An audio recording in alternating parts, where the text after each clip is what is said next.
In nomine Patris et Filii et Spiritus Sancti. Amen. Mga kapatid, tayo muli nagbabalik. Nawa, pagtubayan tayo ng Ama na nasa kaharian ng langit sa pamamagitan ng Panginoong Kristo at gabay ng banal na Espiritu Santo sa nawa. Sa oras nito, tayo magpapatuloy sa ating binabasa at pagpapahayag ang Ebanghelyo ni Apostol Bernabe.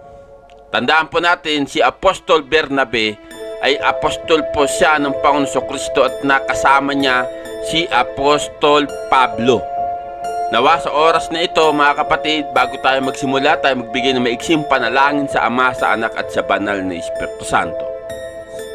Amang Diyos, dinadalangin ko po sa oras nito ang bawat isa na nangangailangan ng kaligtasan, kagalingan sa bawat may karamdaman, pangangailangan pagkaing spiritual, physical man. Ano man ang aming pangangailangan, amang Diyos, kayo na po sana magbigay ng pagpapala sa pamagitan lamang ng Panginoong Kristo at gabay ng banal na Espiritu Santo. Tanggapin nawa ang aking panalangin sa oras na ito, sapagkat nasa inyo lamang po ang kapurihan, kadakilahan, kaluwalhatian, kapangyarihan magpakailanman sa nawa. Mga kapatid, tayo na po yung magpapatuloy sa ikalawang yugto at nasa Kabanata 4 na po tayo. Ito po ang ating binabasa, ang Ebanghelyo ni Apostol Bernabe.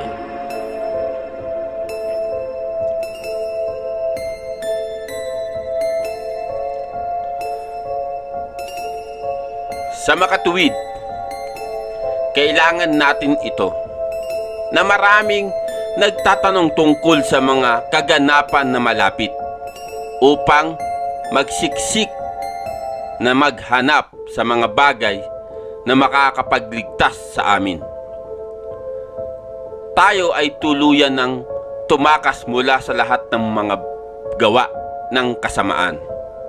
Baka ang mga ito ay hahawak sa atin at iwaksi natin ang kamalian sa kasalukuyang panahon upang maipakita natin ang darating na pag-ibig sa mundo na darating. Huwag nating bigyan ng maluwag ang ating mga kaluluwa na magkaroon ito ng kapangyarihan tumakbo kasama ng mga makasalanan at kasamaan. Baka tayo ay maging katulad ni sila. Ang paparating na panghuling pagkakatumpak o mapagkukunan ng panganib tungkol sa kung saan ito ay nakasulat, tulad ng sinabi ni Enoch, Propeta Enoch po ito. Para sa kadahilanang ito ay pinaliit ng Panginoon ang mga oras at mga araw upang ang kanyang minamahal ay magmadali at darating siya sa ang mana. At ang propeta ay nagsasalita rin ng ganito: 10 kaharian ang maghahari sa mundo at isang maliit na hari ang babangon pagkatapos nila, na magpapasakop sa ilalim ng isang 3 sa mga hari. Sa ganong paraan sinabi ni Daniel tungkol sa pareho. At nakita ko ang ika-4 na hayop, masasama at makapangyarihan at higit na mabangis kesa sa lahat ng hayop sa lupa. At kung paano mula rito ay bumuo ng 10 sungay at mula sa kanila ay isang maliit na namumulaklak na sungay. At kung paano ito napailalim sa ilalim ng isang 3 sa mga dakilang sungay, kaya't ito rin ay dapat kong maunawaan, tulad ng pagiging isa sa iyo at pag-ibig sa isa't isa at kolektibong higit para sa aking sariling kaluluwa, na mag-ingat ngayon sa iyong sarili at hindi maging katulad ng ilan, pagdaragdag ng higit sa ang iyong mga kasalanan at sinasabi, ang tipan ay pareho at sa atin, Ngunit sa wakas ay nawala ito pagkatapos na matanggap na ito ni Moises. Sapagkat sinabi ng banal na kasulatan, at si Moises ay nag-aayuno sa bundok ng 40 araw at 40 gabi at natanggap ang tipan mula sa Panginoon. Mga talahanayan ng bato na nakasulat gamit ang daliri ng Panginoon. Ngunit dumingon sa mga idolo na wala nila ito.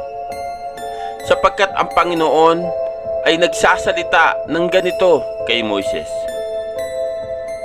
Bumaba si Moises ng madali sapagkat ang bayan ng iyong dinala mula sa lupain ng Ehipto ay nagkasala.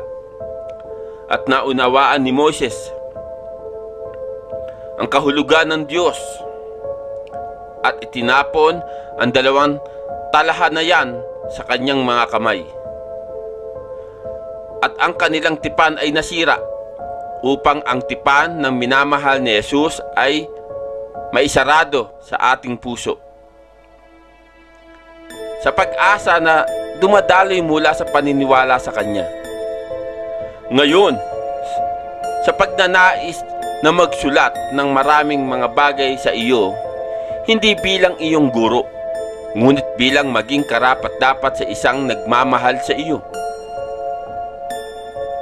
Nag-ingat ako na huwag mabigo na sumulat sa iyo mula sa kung ano ang pagmamay-ari ko, na may pagtingin sa iyong paglilinis. Kami ay masigasig na nakamasid sa mga huling araw na ito, sapagkat sa buong nakaraang oras ng iyong pananampalataya ay walang pakinabang ka. Maliban kung sa masamang panahon na ito ay nakatiis din tayo sa darating na mga mapagkukunan ng peligro na magiging mga anak ng Diyos. Upang itim na isa ay maaring hindi makahanap ng paraan ng pagpasok, tayo ay tumakas mula sa bawat kawalang kabuluhan. Magalit tayo ng lubos sa mga gawa ng daan ng kasamaan. Huwag sa pagretiro ng magkahiwalay, mamuhay na mag-isa na buhay, na para bang ikaw ay ganap na nabigyan ng katwiran. Ngunit ang pagsasama-sama sa isang lugar, gumawa ng karaniwang pagtatanong tungkol sa kung ano ang may kaugnayan sa iyong pangkalahatang kapakanan. Sapagkat sinasabi ng banal na kasulatan, sa aba nila na marunong sa kanilang sarili at may mga mabait sa kanilang sariling paningin, maging isip tayo sa espiritual, maging isang perpektong templo tayo sa Diyos.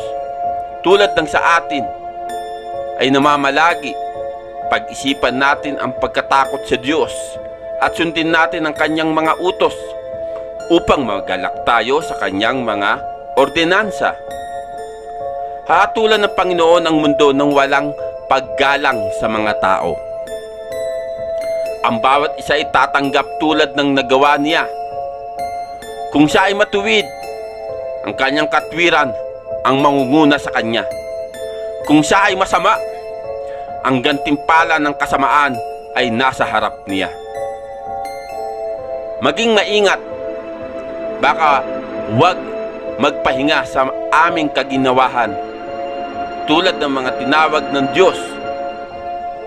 Dapat tayong makatulog sa ating mga kasalanan at ang masamang prinsipe, pagkakaroon ng kapangyarihan sa atin, ay dapat na itulak tayo mula sa kaharian ng Panginoon. At higit pa ay nararapat na pansinin ito, mga kapatid ko, kung pagninilayan mo at masdan ng pagkatapos na napakaraming mga tanda at kababalaghan ay nagawa sa Israel, sa gayon pinabayaan sila.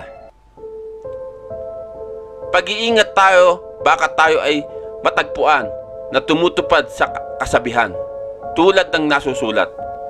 Marami ang tinawag, ngunit kakaunti ang napili.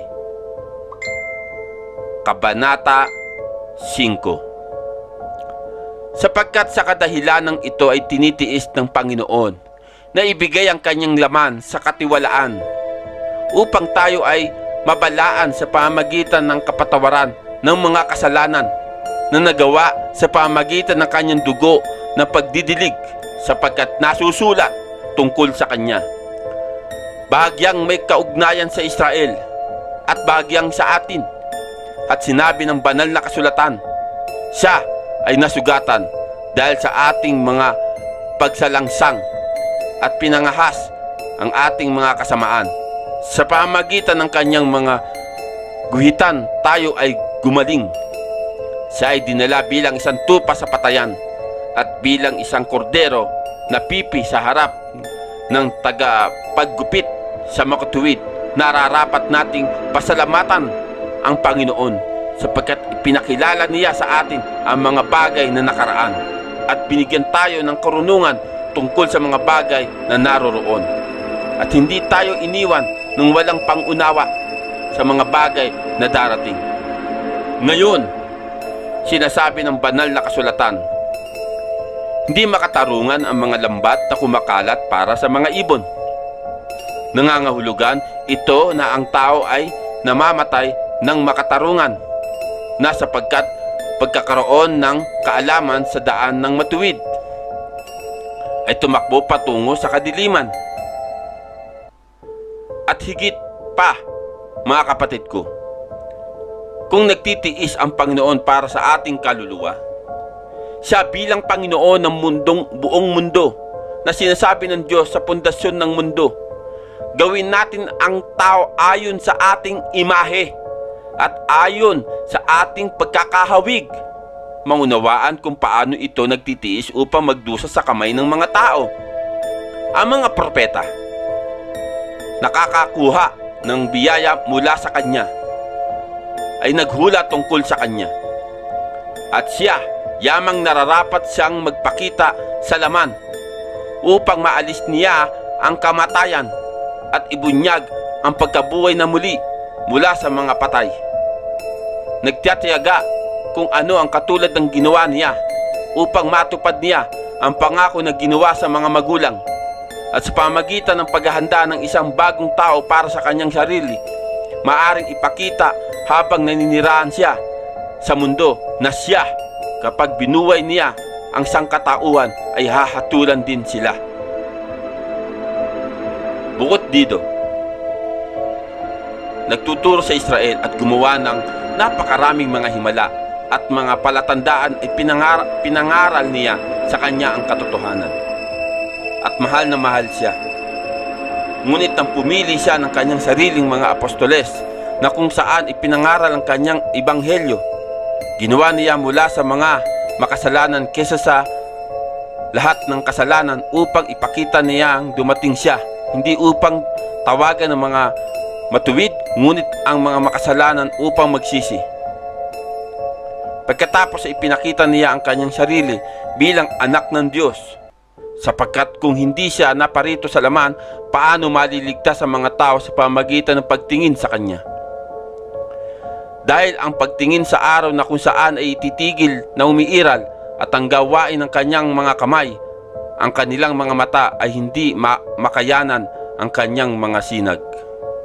Mga kapatid, tayo muling puputol sa ating binabasa. Tayo po'y magkakaroon ng ikatlong yugto. Nawa sa oras na ito, sa pamagitan ng Panginoon Kristo at gabay ng banal na Espiritu Santo, kalooban ng Ama ang nasa langit ang siyang sumunod sa bawat isa sa atin.